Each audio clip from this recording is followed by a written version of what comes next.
Liverpool, Deluded, I'm back again. Thank you very much for tuning in. Now, I've touched briefly on this point in previous vids, but sorry to beat a dead horse, but I have to reiterate it. Now, if Brendan Rodgers, I'm not going to lie, people, before Brendan Rodgers was doing his thing at Leicester, if he was to offer him to me, I'd tell the truth. I'd be like, he's a good manager. Recruitment, I'm not too sure. Relations with players, I'm not too sure.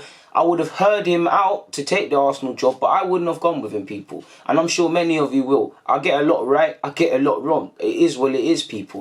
Rodgers might flop at Leicester in a couple of years and we might look at it. But give him his dues. I will take him for what he's doing right now. Do you get it? Let's everybody in football likes to be a prima donna and act like they know everything. They don't. Rodgers, everybody knows he's a good coach. The problem has been management. Similar problems, I guess, we've seen in hindsight under Emery. Not everything, but similar. It's probably communication and relations and bust up is the main issues. You heard even the Arsenal board had that. He's proved people wrong and he's doing his thing. Now, I would take Rodgers, like I said, people. But would Rodgers be a success if he was to take over at Arsenal tomorrow or May? I can't convincingly say in my heart yes or no. Well, I can't say yes better yet. And that's actually, it's nothing to do with Rodgers.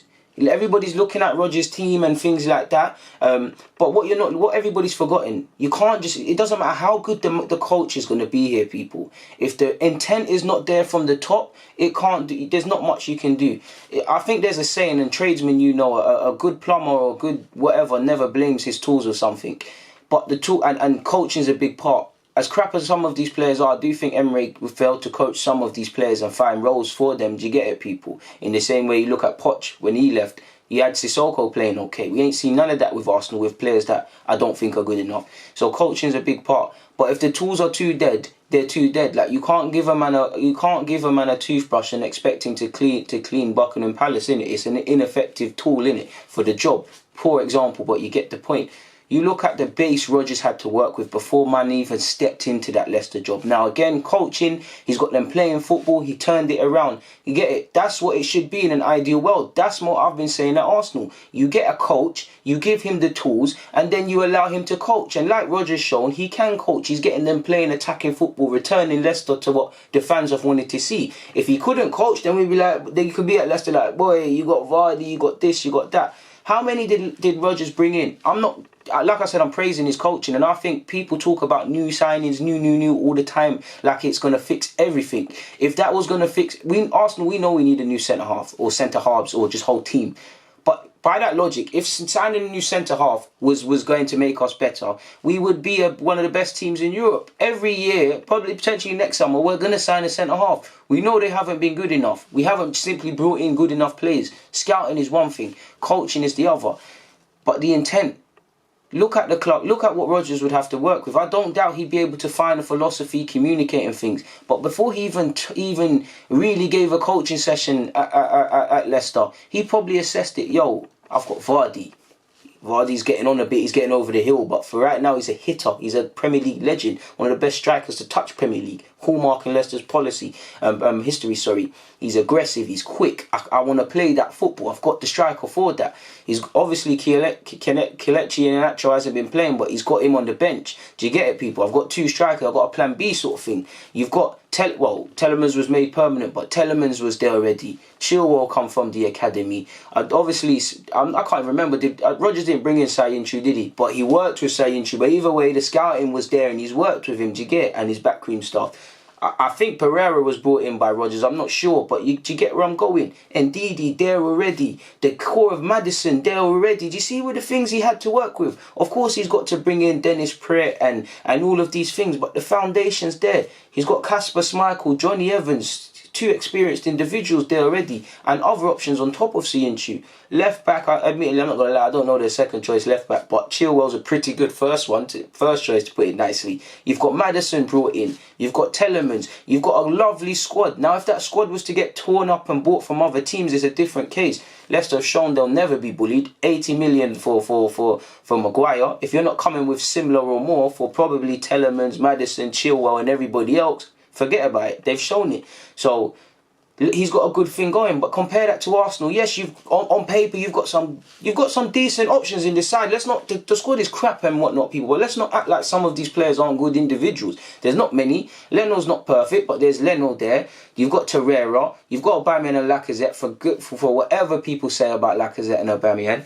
Regardless of if Pepe's hit the heights, you've got Pepe, you've got numerous young players there, here and there. But where's the core? If Rodgers takes over tomorrow, any manager takes over tomorrow, obviously we're not in the transfer window, so nothing can happen. But where's the core group of players? I've said players, but there's imbalance. We've got great players in the wrong positions. We've got quality attacking players and not enough positions to play all of them, so it becomes a case of trying to shoehorn people in because we're top heavy. Again, not everybody needs to play every game. I do think we can find better balance in that.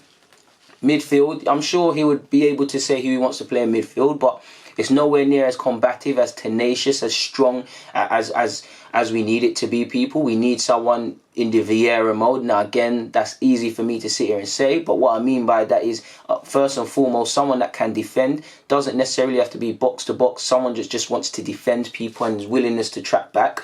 Combative, similar to Joe Willock. Not similar, but Joe's the only one in our team that you could say is a bit tenacious, a bit aggressive, a strong ball carrier. They're not really ball carriers in our team like that. Guendouzi can drive it up the field, but it's not him. Torreira as well, but they can't do it like that. So we need someone with a bit of steel. For me, him and Torreira, you free up a Camero, let the creative midfielder do their thing. Or even if you only want to play one, you need that in the options. People always talk about Torreira's height and all these things. I get it, people. I've just said 6 foot plus myself. But no one says that for Kante. Do you get it? So it's irrelevant, really and truly. There's no base. We can talk. Any manager can come in. And again, Emery was backed to a fair degree because at the end of the day, I do feel he got addition. We had a more positive summer than we could have. He definitely was given tools to play better than we've been playing. Like regardless of Luiz and Socrates not being good enough, people go and look at our defeats. Is this a woe is me thing, or is as much as having poor signings and whatnot, is a lot of the issues and where we find ourselves self-inflicted? It weren't perfect recruitment, but coaching is one thing.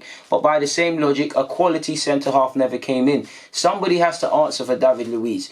I don't know if Emery legitimately wanted him or the board, but someone has to answer for that. And I will say, so surely, again, someone might have objective. We know there's many people and many roles at Arsenal, so it's difficult to pinpoint who said what. Clearly, there's a lot of too many chefs trying to make the soup sort of thing at Arsenal. But surely someone had to have stopped there and went, yo, boy, maybe David Luiz a bad idea, you know. Maybe we're better off trying to do this or that. Where is it, people? Sienchu, maybe I see why Michelin Tat was vexed, people. He asked him to bring Sienchu through. Now you're hearing Arsenal are linked with him when he's doing all right at Leicester, and it's going to cost you 40-50 million if Leicester want to be nice. It don't make sense, does it, people? It really does not make sense. As much as Wenger had problems, you hear Wenger wanted Johnny Evans when he was at West Brom. I was slating Wenger for that, but I see the angle. We went and brought in Mustafi. Apparently we wanted as a club Kante, Stats DNA, Ivan Gazidez is throwing up Xhaka. I'm not throwing Xhaka into this. I'm just saying whether Gazidez is left or Wenger is left, which they have done, and we need to stop speaking about them. People above them or around the situation are still making poor individual decisions, poor footballing decisions, people. The manager is one thing, especially for Arsenal. It's now head coach. So recruitment is even better now because you're not really going to give the manager the license to say, I want him, I want him, I want him. Obviously, managers get a say, but it's more or less Emery. For me, I got the impression to a fair degree, Emery had to work with what he could work with. Like I feel similar to Poch at Spurs, they're allowed to give a list of players, and whoever the team come back with, they come back with, or a certain profile. So recruitment, managers one thing, but recruitment, like I keep saying in all my other vids, as much as you hear about managers shortlist, we need to be out there dotting I's and crossing T's for that next centre-half central midfielder, because look at it, they have to be looking at it. You've got a young promising centre-half next season, Saliba. He's going to be thrown into a madness. Fans are going to expect fireworks of him. 6'4", 19 years of age, playing for France. Here he's a football nerd by his own words. Loves Arsenal in the sense of he was a previous fan and whatnot. This seems as someone that's hungry to get better and whatnot.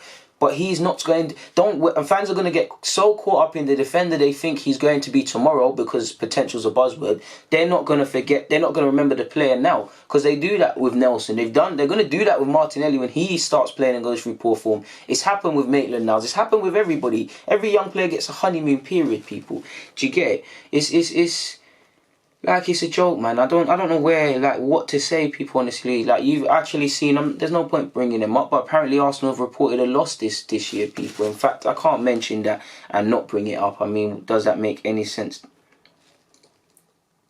Apologies, people, where I find the tweet.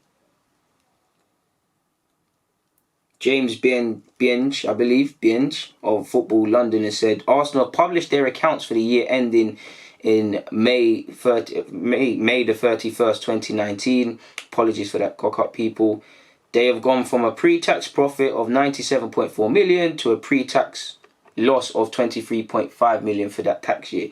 The club made over 100 million less in player sales, going from 122 million to 16 million. Apologies, people. Also, a fall of over 30 million in matchday revenue to 69 million. So certain people are voting with their pockets.